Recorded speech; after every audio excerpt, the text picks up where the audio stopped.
Now GDC 2019 is a wrap. Organizers want to take a moment to thank everyone who attended for your help in making it one of the best DDs yet. Today, we specifically want to shout out everyone who helped make ED 2019 a more sustainable event by participating in on-site sustainability efforts.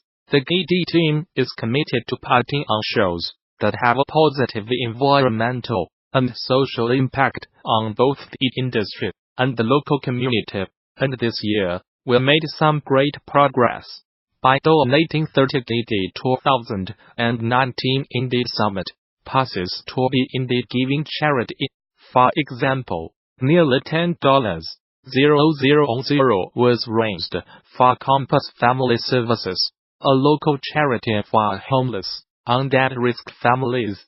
Attendees will purchase these charitable passes also met up before GD to volunteer at a local shelter. It was a big success, and we'd like to thank everyone who participated as well as sponsors for Flow Play and Enhance for helping to make this worthy program possible. We were also able to give out nearly 700 free passes to over 30 worldwide partner organizations, which offer the diversity, accessibility, or other good causes in the game industry, to distribute as part of scholarship programs. These efforts aim to nurture the diversity of our industry and make GDC a more sustainable, accessible event for students and aspiring developers. As part of our ongoing efforts to make GD more sustainable on the local level, this year we reduced waste by replacing physical attendee bags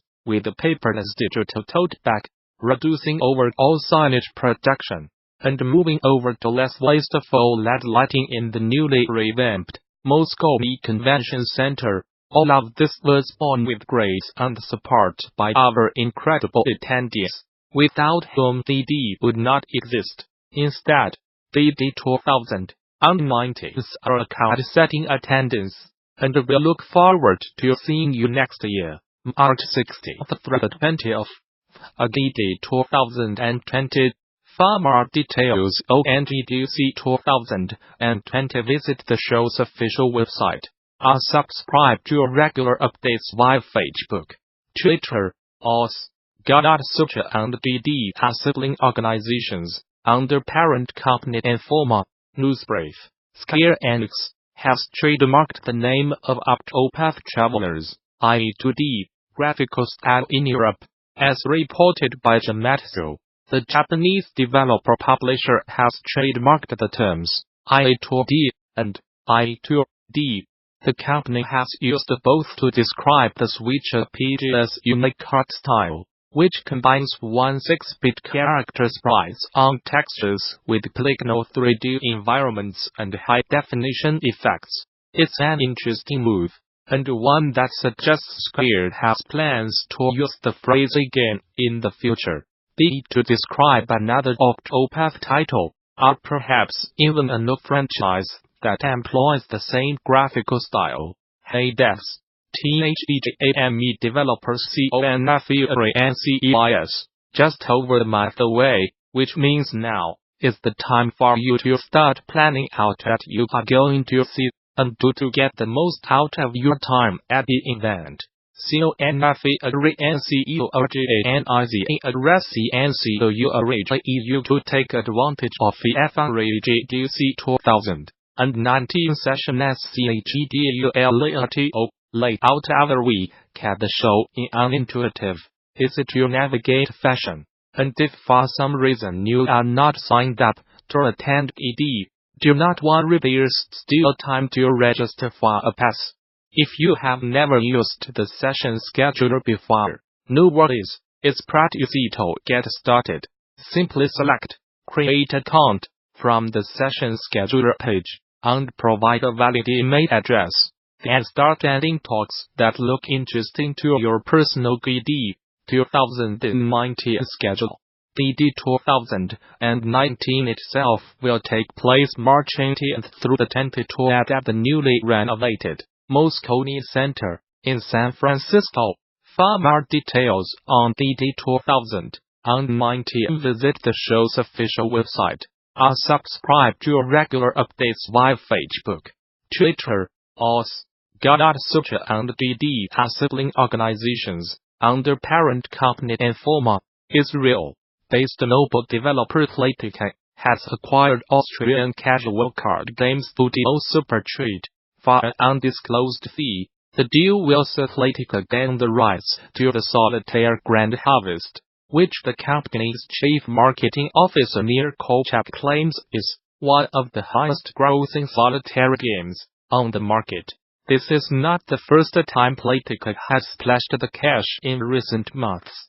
Back in December, the studio purchased Jones Journey developer Huga for a reported $100 million, and the developer hopes its spending spree will allow it further expand into the casual games market. Solitaire is one of the most evergreen single-player games, and a very competitive category.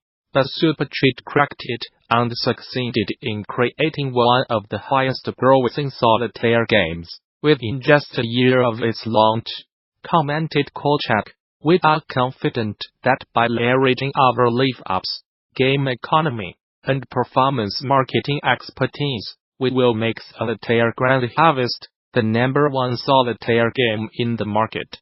iWant Games is a crowd-funded series about research and applications of artificial intelligence in video games. If you like my work, please consider supporting the show over on Patreon. For early access and behind-the-scenes updates. When creating a video game, we are driven by a desire to craft fun and interesting experiences for players, to put them in the scenarios and retreat familiar ones. Now, sometimes in order to pull that off, we have to treat a little bit.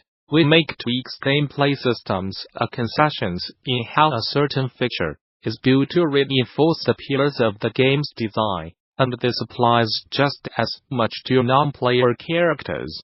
Alien Isolation Xenomorph, that has short-range sensors in the back of its head, and a detector that always knows where you are. The enemies in Far Cry, that become less accurate the more that are fighting you, are the demons in Doom, that patiently wait their turn to tear you to shreds. It might sound counterintuitive, but by limiting a character's behavior, or giving them knowledge and skills, they should not otherwise have sometimes makes sense in reinforcing the player's experience. And this brings me to Ubisoft's Ghost Recon Wildlands, an open-world action game released in 2017 that has players slowly dismantle the Santa Blanca drug cartel. In this article, I am going to talk about the 3 controlled, non-player characters that work alongside the player when playing Ghost Recon Wildlands offline. Hold, Midas and Viva. This Ghost Squad needs to be able to respond to player commands and react to the world around them, but also maintain the power fantasy that the game delivers as you stealthily take down entire enemy command posts, or roll in with an attack helicopter and blow everything to pieces. It's an interesting design problem, and it's arguably one of the most prominent examples in recent memory where an AI frequently cheats, not because it needs to be able to do what you'd expect of it, but because as players we have low tolerance for their failure. The AI squad mates throughout the Ghost Recon series are built to support the player and reinforce the experience of being a covert operative that sneaks into installations and eliminates opposing forces. This includes being able to spawn targets for the player, synchronized kill shots of multiple enemies on your command, as well as holding their own when everything goes loud. Ghost Recon Wildlands takes this premise and blows it up with a massive increase in scale, and this presents a real problem for game designers. Unlike more recent entries such as Ghost Recon Future Soldier, the number of unique circumstances that can arise has grown exponentially. and this is in part due to the systemic gameplay systems that drive weather, patrolling enemies and rebels, civilians and more. Players can attack encampments from any angle they like and approach it using a variety of tools at their disposal, so DI systems for friendly characters need to accommodate and in some instances relax their rules. I'll try to support the fantasy that Ghost Recon promises. Now, all character AI in Ghost Recon Wildlands is reliant on a behavior tree system, with the friendly AI running a much more sophisticated system than the enemies. I am not going to focus on the actual behavior tree implementation this time around.